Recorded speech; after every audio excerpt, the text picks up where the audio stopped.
So following the Penguin show and the lead up into the Batman sequel, I just wanted to go over some other villain theories for the second movie. So starting with Dr. Julian Rush, this has really become a hot topic in terms of any speculation for the second movie.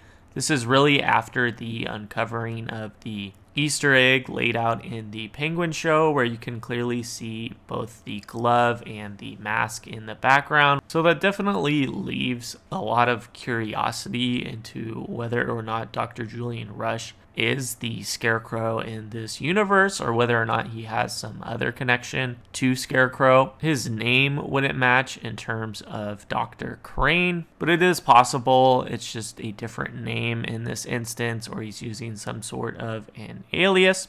And I definitely think he would be in the proper position to be someone like Scarecrow or another antagonist for Batman in this universe, due to his position as a psychiatrist at Arkham. I think not only would this potentially set up a plot where you could have him help Sophia escape, but this also could open the door through connecting him with other villains in Arkham. We know that the Joker is currently there, and if he isn't Scarecrow himself, it's possible that he has access to Scarecrow, which is now in Arkham. So it's possible he could also be someone to bail out lots of villains. And in terms of him being Scarecrow or not, also just given his background, it's likely that he could also be Hugo Strange in this universe, and Julian Rush is again just an alias for his real name, because we know Hugo Strange also worked at Arkham. And in relation to Scarecrow, we have seen Hugo Strange work with Scarecrow or Crane a lot in the past. So it's definitely possible, if he was just storing the equipment for Scarecrow, that he is Hugo Strange in this universe. But following that, there's also been a lot of speculation that's risen following Eve's use in the Penguin, and this would be particularly with her name connecting to Clayface. We know that the original Clayface in comics is known as Basile Carlo, and then we have her also sharing that last name. So I think it's definitely possible that due to her relationship with the Penguin, since Victor isn't around anymore, she could likely become the new second hand to the Penguin.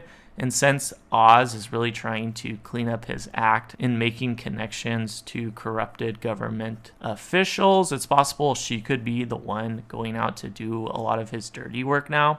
And then this would be her way into becoming Clayface. And this is probably going to be a much more grounded approach to the character than what we've seen in the comics and even animation. And I would suspect that she could likely turn into more of just a version of the Clayface that's really similar to the Batman Caped Crusader show, in terms of not really going as far as the different mud and the different transformations that are made, and kind of more of that drastic approach. And I think we already started to see a little bit of what this could look like, because in the finale, we see her really serving as Oz's mother, and just her appearance and also her dialogue to Oz. So it's definitely possible her kind of adopting these different personas is really what turns into her use as Clayface in this world. So I think that would be an interesting plot to have in the background of everything here. And then I think another heavy option that would really fit in good here is Harvey Dent.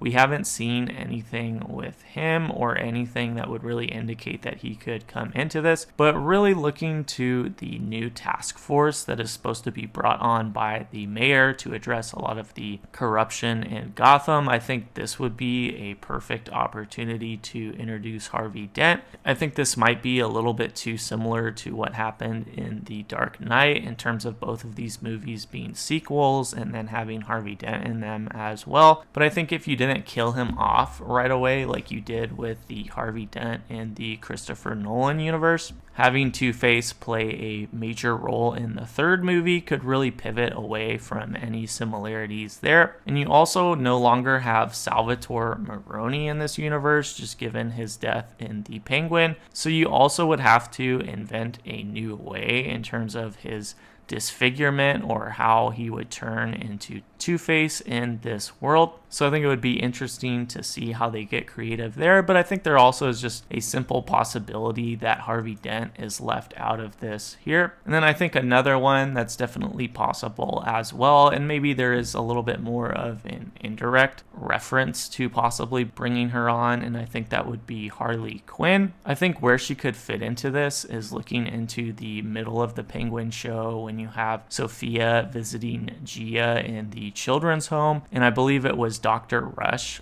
referencing knowing one of the psychiatrists that works there. It's possible that could be someone like Harleen Quinzel. And if Dr. Rush is going to play a role in this in some shape or form, having his connection to Harley Quinn could be something that's really interesting to develop here as well. I think the only downside to this potentially working is that you also just saw the use of Harley Quinn in the Joker 2 movie. So it's possible they don't want to overdo that role, much like the Joker. But I think just looking at the adaptation with either Lady Gaga or Margot Robbie in live action, you really haven't gotten a whole lot of development in terms of just the more psychologist side to Harleen Quinzel before her turn to just becoming Harley Quinn. So I think that would be an interesting route that could be a side plot of the sequel movie, or even potentially something that's also used in an Arkham show. But also, I think another option for an antagonist or something to be a roadblock for